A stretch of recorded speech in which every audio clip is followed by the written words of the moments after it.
let me give you a little bit of background on Julie. She is one of the best strategists I've ever met in Washington. She spent a lot of years on the Hill. She's also spent a lot of years working and fighting on women's issues. And so the National Committee is very pleased to have her as one of our senior staff, and we've invited her on to talk about the Medicare anniversary. So, Julie, are you there? I sure am. Well, welcome. Happy Sunday. Hey, Julie. Terry's with us as well. You too. So tell us the importance of the Medicare anniversary. Well, Ernie, we are about to celebrate the 48th anniversary of Medicare, which was signed into law by President Johnson on July 30th, 1965. So this coming Tuesday is the official anniversary, and we mark this because it's an important time to recognize how significant it is to the 50 million Americans who count on Medicare. It's 41 million seniors and 9 million people with disabilities who count on Medicare as their primary health care source. And it's also important to celebrate Medicare as a means of recognizing that it's under constant threat. This year and last year, the U.S. House of Representatives passed a budget that would eliminate traditional Medicare. So it is very much on the threshold, and by marking its anniversary, we recognize that we need to keep fighting. Terry.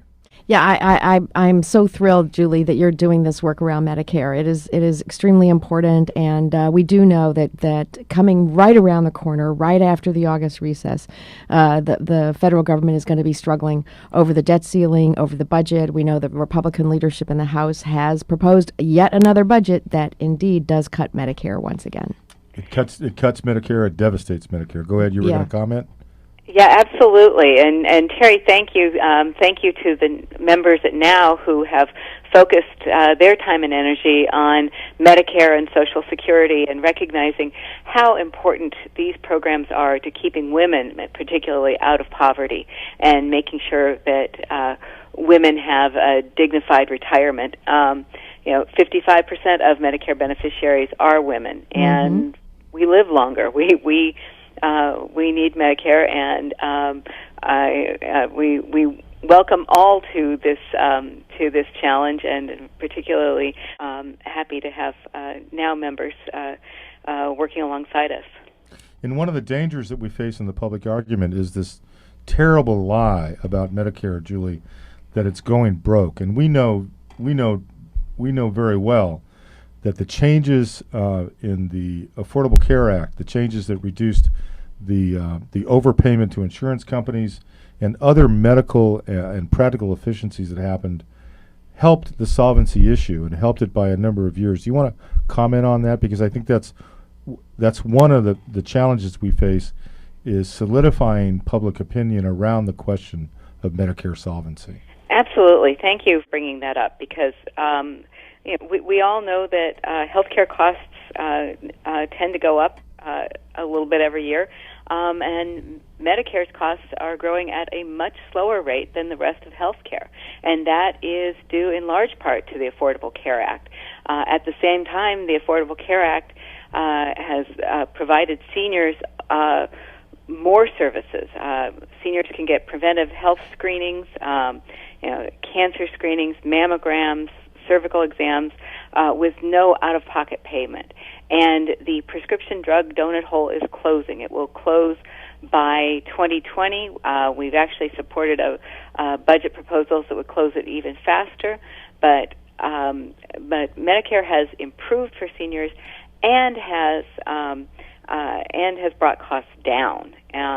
If we could get the rest of the healthcare system to follow suit, we'd actually see some huge improvements in our economy. All of this takes, as we talk about a lot on the Grassroots Corner, and as Terry and I were talking about earlier, organizing. And what I mean by organizing is helping people use their voices to communicate to elected officials to not do the wrong things that sometimes they tend to do. Can you talk about the mobilization that we're going to see in the next couple of days on behalf of Medicare's anniversary that the National Committee is doing, and how a person can get engaged in that? Absolutely. We have members of the National Committee all across the country who have scheduled visits with their members of the House, members of the Senate, meeting them sometimes at their town halls or public events, and bringing them an anniversary card and bringing them a sign that urges them to support Medicare and not cut benefits. And so, and here in Washington, D.C., our friends in the House on the Seniors Task Force, co-chaired by Congresswomen Jan Schakowsky of Illinois and Doris Matsui of California, are helping to coordinate some activities on Capitol Hill, including speeches on the House floor, and members of Congress in both chambers are being asked to display the same signs that we're delivering out around the country on the doors of their offices. If they are supporters of Medicare, we hope to see their signs, and we have about 30 volunteers going to the Hill tomorrow to deliver those signs and bring an anniversary card and ask members of Congress to join us in redoubling the fight against benefits cuts. So we got Terry. Did you want to comment? Yeah, no, I think it's wonderful. In fact, we've been giving all this information to our chapter leaders, and we've got several that are going to be partnering with the National Committee folks to engage in this.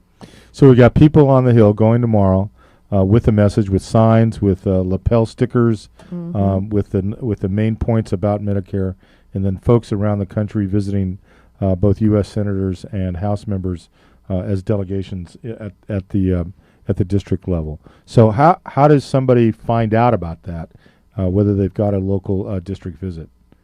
Well, Ernie, you can go on our website. We actually have a special Medicare anniversary link on our website at ncpssm.org, and look up, send us a message on that site to let us know you're interested, and we will connect you with the volunteers who are visiting their members of Congress. Many of them are tomorrow, but some are happening throughout the week as availability was made known. And if a person can't make it tomorrow, it still makes sense for them to get on the website and communicate back to us, and we will send it out to our field coordinators accordingly. Correct? Absolutely, absolutely. And in fact, the Social Security anniversary is right around the corner, so letting us know that that you're interested in joining us is important at any time. Also, there are letters to Congress that you can click on and send directly from our site to your House member and to both your senators about the importance of Medicare and the Medicare anniversary. And the reason why it's important not only to do this in the context of the anniversary is that we keep hearing here in Washington about the possibilities of a grand bargain, and that grand bargain includes ideas such as raising the age for eligibility, which is nothing less than a brutal benefit cut. It includes raising premiums. It includes other kinds of cuts to Medicare services and to the quality of Medicare that we find to be both wrong and also, frankly, inefficient, because it'll keep people sicker longer. Right. Am I correct on that? Oh, absolutely. And in fact, I don't know if people realize that over half of Medicare beneficiaries have incomes of under $23,000 a year. So when you propose increasing the premium, increasing the deductible, changing the eligibility age, increasing home health co-payments, these are all things that have come before the Congress this year. These are all very real proposals out there, and when you're looking at people who are making under $23,000 a year, and let me point out that for African Americans and Hispanics, 2/3 of them on Medicare are making under $23,000 a year.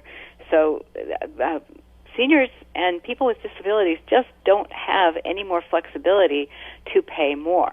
And we focus now in order to bring attention to this, and as grand bargains are in the works, to look at who's paying and who has the ability to pay. And it's not a senior citizen who is making $23,000 a year or less.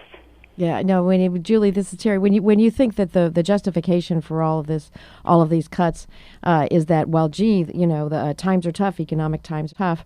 The very people that cause the economic times to be tough have seen 40% increases in their pay. These are the CEOs, particularly the CEOs on Wall Street, the geniuses that drove the economy off a cliff in 2008 and 2009. And what they're trying to do is have us pay for it by imposing these costs on seniors making $25,000 a year. It's completely outrageous. You're right about that, Terry. You're absolutely right. That these are people who can afford to make sure that the foundation of America, and I would assert that both Medicare and Social Security and Medicaid are crucial parts of the foundation of this country, and they are important enough that people who can pay should pay, so that we continue to make sure that seniors have a dignified retirement. That is part of what Social Security guarantees. That is part of what Medicare guarantees. Before Medicare, over a third of senior citizens were living in poverty. That is not something we should go back to. Absolutely. Well, on that note, Julie, I want to thank you for taking time out of your Sunday to tell us about these important events for the next couple of days. One more time, the website is www.ncpssm.org. Congratulations on the good work you do. And we'll be there tomorrow on the Hill and out in the hustings at congressional district offices. And so, again, we thank you for your leadership on this issue. And I'm gonna use a phrase that then segues into our next interview, and it's called "Si se puede," which is it can be done. We know we can win this. We've won these before, but it's only without the good organizing and the good leadership from people like you and Terry that make this happen.